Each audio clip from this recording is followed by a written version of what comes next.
Yemen പൗരൻ കൊല്ലപ്പെട്ട കേസിൽ നിമിഷപ്രിയയുടെ വധശിക്ഷ സ്ഥിരീകരിച്ച് വിദേശകാര്യ മന്ത്രാലയം. നിമിഷപ്രിയയുടെ മോചനത്തിന് കുടുംബം എല്ലാ വഴികളും തേടുന്നുണ്ട് എന്ന് അറിയാമെന്നും എല്ലാ സഹായവും നൽകുന്നുണ്ട് എന്നുമായിരുന്നു വിദേശകാര്യ മന്ത്രാലയം അറിയിച്ചത്. ആർ കിരൺ ബാബു ആണ് വാർത്തയുടെ വിശദാംശങ്ങളുമായി ചേരുന്നത്. കിരൺ, കഴിഞ്ഞ ദിവസം ആണ് യമൻ പ്രസിഡന്റ് റഷാദ് അൽ അലീമി വധശിക്ഷയ്ക്ക് അനുവാദം നൽകിയത്. ഇതിന്റെ പശ്ചാത്തലത്തിൽ ഏതാണ്ട് ഒരു മാസത്തിനകം വധശിക്ഷ നടപ്പിലാക്കും എന്ന റിപ്പോർട്ടുകൾ ആണ് പുറത്തുവരുന്നത്. അതിനിടയിൽ വേണം ഇടപെടലുകൾ ഉണ്ടാകാൻ. എന്താണിപ്പോൾ വിദേശകാര്യ മന്ത്രാലയം വ്യക്തമാക്കുന്നത്?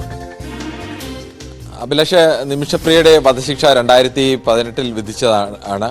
വധശിക്ഷ നടപ്പാക്കാതിരിക്കാൻ വേണ്ടിയുള്ള പലതരത്തിലുള്ള ചർച്ചകൾ നടക്കുന്നുണ്ടായിരുന്നു. അവർക്ക് ബ്ലഡ് മണി കൊടുത്തുകൊണ്ട് ഈ കൊല്ലപ്പെട്ട യമൻ പൗരന്റെ കുടുംബത്തിന് ബ്ലഡ് മണി കൊടുത്താൽ ആ കുടുംബം ഇതിൽ നിന്ന് അവർക്ക് ഇളവ് നൽകും എന്നുള്ള വ്യവസ്ഥയായിരുന്നു. അതനുസരിച്ച് ആ നിയമം അനുസരിച്ചാണ് ഇന്ത്യയിൽ നിന്ന് ഒരു സംഘം തന്നെ പ്രത്യേകമായി നിയോഗിക്കപ്പെടുകയും അവരുമായി പലതവണ ചർച്ച നടത്തുകയും ഒക്കെ ചെയ്തിരുന്നു. ഒന്നാം ഘട്ടത്തിൽ അവർക്ക് പണം നൽകുകയും ചെയ്തിരുന്നു. പക്ഷേ രണ്ടാം ഘട്ടത്തിൽ തുക സമാഹരിച്ച് നൽകാൻ കഴിഞ്ഞില്ല. എന്തായാലും ഇതേ തുടർന്നാണ് ചർച്ച ഒരു ഘട്ടത്തിൽ വഴിമുട്ടിപ്പോയത്. നിമിഷപ്രിയയുടെ അമ്മ തന്നെ നേരിട്ട് അവിടെ എത്തുകയും ഇവരുമായി ചർച്ച നടത്തുകയും ഒക്കെ ചെയ്തിരുന്നു. അവിടെ പ്രത്യേകമായി ഇന്ത്യക്കാരുടെ ഒരു സംഘം തന്നെ ഈ നിമിഷപ്രിയയുടെ മോചനത്തിന് വേണ്ടിയുള്ള പ്രവർത്തനങ്ങളിലൊക്കെ ഏർപ്പെട്ടിരുന്നു. പക്ഷേ എന്തായാലും ഈ ചർച്ച വഴിമുട്ടിയതോടുകൂടി അവിടുത്തെ യമനിലെ നിയമം അനുസരിച്ച് കൊല്ലപ്പെട്ട ആളിൻ്റെ ഇരയാക്കപ്പെട്ട വ്യക്തിയുടെ കുടുംബം അവരോട് ക്ഷമിക്കാൻ തയ്യാറായില്ലെങ്കിൽ വധശിക്ഷ നടപ്പാക്കുക എന്നുള്ളതാണ്. അങ്ങനെ വധശിക്ഷ നടപ്പാക്കുന്നതിനുള്ള അന്തിമ അനുമതി ഇപ്പോൾ യമൻ പ്രസിഡന്റ് തന്നെ നൽകിയിരിക്കുന്നു. ഇങ്ങനെ അനുമതി നൽകിക്കഴിഞ്ഞാൽ ഒരു മാസത്തിനുള്ളിൽ വധശിക്ഷ നടപ്പാക്കണമെന്നുള്ളതാണ്. എന്തായാലും കേന്ദ്ര സർക്കാർ നേരത്തെയും ഈ വിഷയത്തിൽ ഇടപെട്ടതാണ്. ഇപ്പോൾ ഊർജിതമായ ഒരു ഇടപെടൽ കൂടി എന്തായാലും അവസാന നിമിഷം ഉണ്ടായിരിക്കുന്നു എന്ന് വേണം കരുതാൻ. ഔദ്യോഗികമായി തന്നെ വിദേശകാര്യ മന്ത്രാലയം സാധ്യമായ എല്ലാ സഹായങ്ങളും ചെയ്യും എന്നാണ് പറഞ്ഞിരിക്കുന്നത്. പക്ഷേ നിമിഷപ്രിയയുടെ മോചനത്തിന് വേണ്ടി എന്നുള്ളതല്ല, നിമിഷപ്രിയ വധശിക്ഷയിൽ നിന്ന് തൽക്കാലം ഒഴിവാക്കുക എന്നുള്ളതാവും പ്രധാനം. മറ്റു ശിക്ഷകളൊക്കെ നടപ്പാക്കേണ്ടി വരുമോ അതോ തടവിൽ കഴിയേണ്ടി വരുമോ എന്നതൊക്കെയുള്ള ഇത് രണ്ടാമത്തെ വിഷയമാണ്. തൽക്കാലം വധശിക്ഷ നടപ്പാക്കുന്നത് എങ്ങനെയും പരമാവധി ഒഴിവാക്കുക, അതിനുവേണ്ടിയുള്ള ശ്രമമാവും ഇന്ത്യ സർക്കാരിൻ്റെ ഭാഗത്തുനിന്നുണ്ടാവുക. ഈ തരത്തിലേക്ക് വീണ്ടും അവിടെ ബ്ലഡ് മണി കൊടുക്കാൻ തയ്യാറാവുന്ന ഒരു കരാറിലേക്ക് വീട്ടുകാരുമായി എത്താൻ കഴിഞ്ഞാൽ സ്വാഭാവികമായും അവിടുത്തെ നിയമം അനുസരിച്ച് അവർക്ക് ശിക്ഷയിൽ നിന്ന് ഇളവ് കിട്ടുക, അവരെ ജയിൽ മോചിതയാക്കാൻ ഒക്കെയുള്ള നിയമ സംവിധാനങ്ങൾ അവിടെയുണ്ട്. ആ കുടുംബമാണ് തീരുമാനിക്കേണ്ടത് ഈ പണം വാങ്ങിക്കൊണ്ട് ഇവർക്ക് ശിക്ഷയിൽ നിന്ന് ഇളവ് നൽകണം എന്നുള്ളത് ആവശ്യപ്പെടേണ്ട ഔദ്യോഗികമായി. അങ്ങനെ ഒരു ആവശ്യം ആ കുടുംബത്തിൻ്റെ ഭാഗത്തു നിന്ന് ഇതുവരെയും യമൻ സർക്കാരിനെ ഔദ്യോഗികമായി അറിയിച്ചിട്ടില്ല. അങ്ങനെ അറിയിക്കാൻ വേണ്ടിയുള്ള ചില ചർച്ചകളൊക്കെ കുടുംബവുമായി പല തവണ നടത്തിയിരുന്നു.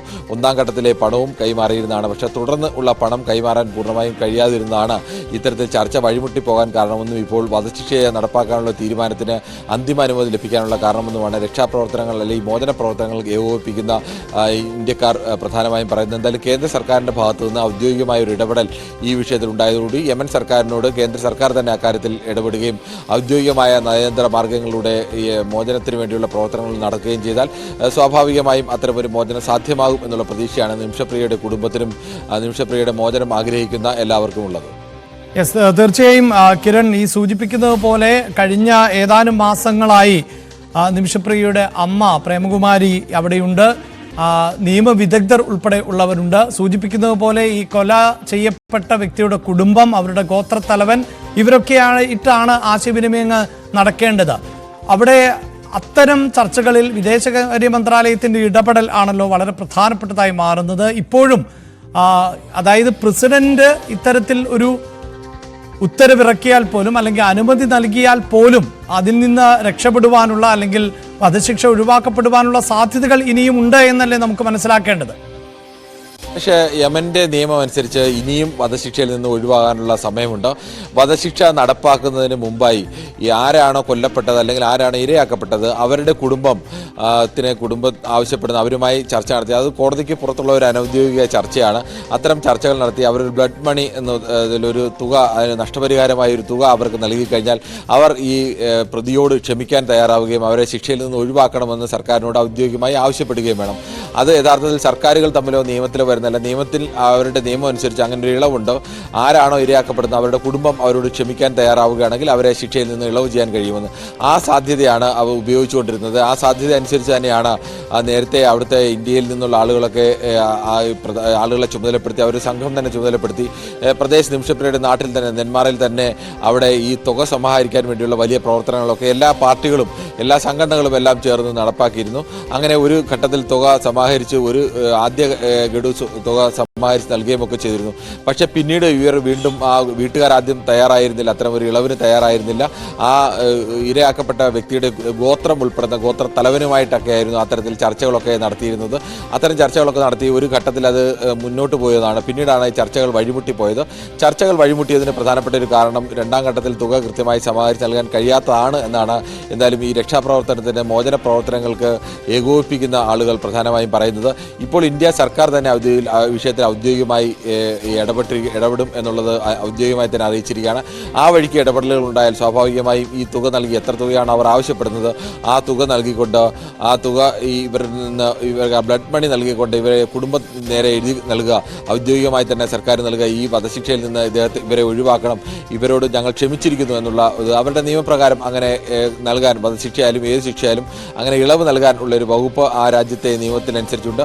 അതുകൊണ്ട് തന്നെ ഇനിയുള്ള ഒരു മാസത്തെ കാലാവധിയുണ്ട്. ആ ഒരു മാസത്തിനുള്ളിൽ തന്നെ ആ കുടുംബവുമായി ചർച്ച നടത്തി, ആ ഗോത്രവുമായി ചർച്ച നടത്തി. പ്രധാനമായി യമനിലൊക്കെ വിവിധ ഗോത്ര വിഭാഗങ്ങളാണ് ഇത്തരം കാര്യങ്ങൾ, ഗ്രാമസഭകൾ പോലെ അത്തരം ഗോത്ര വിഭാഗങ്ങളുടെ തലവന്മാരും ഗോത്രസഭകളുമൊക്കെയാണ് ഇത്തരം വിഷയങ്ങളിൽ അന്തിമമായ തീരുമാനമെടുക്കുക. അവരുമായി ഒരു ധാരണയിലെത്താനും യമൻ സർക്കാരിൻ്റെ ഭാഗത്തുനിന്നും സ്വാഭാവികമായും ഇന്ത്യ സർക്കാർ ആ തരത്തിൽ ഇടപെടൽ നടത്തി കഴിഞ്ഞാൽ അവരെ അനുനയിപ്പിക്കാനും അവർക്ക് വേണ്ട രീതിയിലുള്ള കാര്യങ്ങൾ ചെയ്തുകൊണ്ട് അവരെ ഈ ശിക്ഷ ഒഴിവാക്കാൻ വേണ്ടിയുള്ള നടപടികളിലേക്ക് പോകാനും ഒക്കെയുള്ള സാധ്യതകളുണ്ട്. അതുകൊണ്ട് തന്നെ ഇനിയും പ്രതീക്ഷ തന്നെയാണുള്ളത്. ഇന്ത്യയെ പോലെ രാജ്യം ഔദ്യോഗികമായി അത്തരം ഒരു ഇടപെടൽ നടത്തി കഴിഞ്ഞാൽ സ്വാഭാവികമായും അത് വിജയത്തിലെത്താൻ തന്നെയാണ് സാധ്യത. അതിനുള്ള യമനെ പോലെ രാജ്യം ഇന്ത്യയുടെ ഒരു ആവശ്യത്തെ പൂർണ്ണമായും തള്ളിക്കളയാനുള്ള സാധ്യതയില്ല. ആ തരത്തിലേക്കുള്ള ഇടപെടാനുള്ള ശേഷി അന്താരാഷ്ട്ര തലത്തിൽ ഉള്ള രാജ്യം കൂടിയാണ് ഇന്ത്യ. തീർച്ചയായും അങ്ങനെ അന്താരാഷ്ട്ര തലത്തിലുള്ള ഇടപെടലുകൾ നടക്കുന്നുണ്ട്. അത് ഫലം കാണുമോ എന്നാണ് എല്ലാവരും ഇപ്പോഴും ഉറ്റുനോക്കുന്നത്. എന്തായാലും വധശിക്ഷയ്ക്ക് യമൻ പ്രസിഡന്റ് അനുമതി നൽകിയ പശ്ചാത്തലത്തിൽ ഒരു മാസത്തിനുള്ളിൽ തന്നെ വധശിക്ഷ നടപ്പിലാക്കുവാനുള്ള സാധ്യതയുണ്ട്. അതിനു മുമ്പ് എന്തിടപെടൽ ഉണ്ടാകുമെന്ന് നോക്കുമ്പോൾ യമൻ പൗരനായ യുവാവ് കൊല്ലപ്പെട്ട കേസിൽ ജയിലിൽ കഴിയുന്ന മലയാളി നഴ്സ് നിമിഷപ്രിയയുടെ വധശിക്ഷ ഒരു മാസത്തിനകം നടപ്പിലാക്കാനുള്ള അനുമതിയാണ് പ്രസിഡന്റ് നൽകിയിട്ടുള്ളത്. കൊല്ലപ്പെട്ട തലാൽ അബ്ദുൽ മെഹദിയുടെ കുടുംബവുമായും അദ്ദേഹം ഉൾപ്പെടുന്ന ഗോത്രത്തിന്റെ തലവന്മാരുമായും മാപ്പപേക്ഷയ്ക്കുള്ള ചർച്ചകൾ വഴിമുട്ടിയതോടെയാണ് ശിക്ഷ നടപ്പിലാകാൻ പോകുന്നത്. ഒരു മാസത്തിനകം വധശിക്ഷ നടപ്പിലാക്കിയേക്കുമെന്ന സൂചനകൾക്കിടെയാണിപ്പോൾ വിദേശകാര്യ മന്ത്രാലയത്തിന്റെ ഇടപെടൽ ഉണ്ടാകുമെന്ന് പ്രതീക്ഷിക്കുന്നത്.